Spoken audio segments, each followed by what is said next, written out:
ba? Ito na, hali-hali kayo ha. Ito.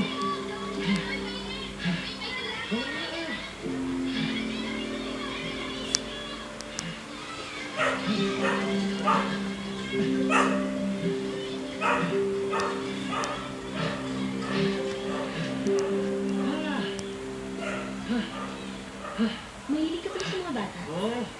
Ano ba isa eh? Ano nga? Magkapatid na kami ni Ruben. Siguro, hindi naging masyadong malungkot ang buhay namin. Malungkot. Palagi kang masaya eh. Pinipilit maging masaya dahil malungkot ako. Alam mo, hindi kita maintindihan. May madali ba intindihin sa buhay? Di ba wala naman? Hindi tanong. Maraming tanong na hindi manapan ang sagot. Tingnan mo sila. Ay, nako. Kaya nakakaingit ang mga batang yan eh. Wala, cool lang. Walang responsibilidad, walang problema. Matutog sa gabi, gigising sa umaga, maglalaro. Ganun. Hindi lang. Pero, di pa nila alam kung paano masakta.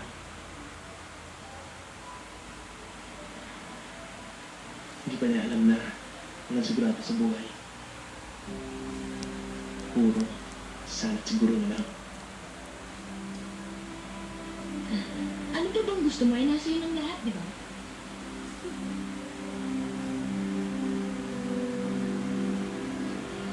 Gusto ko?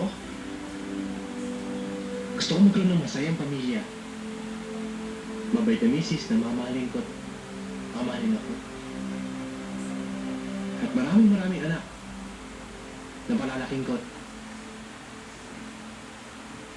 iiwan. Hindi kaya ng ginawa sa amin ng daddy ko. Imposible bang mangyari yun?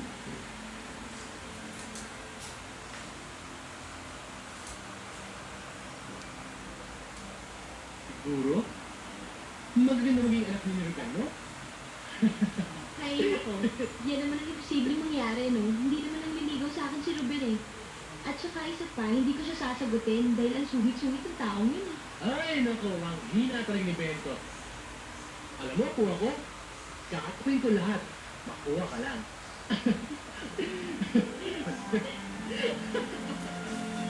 Lahat ng ano,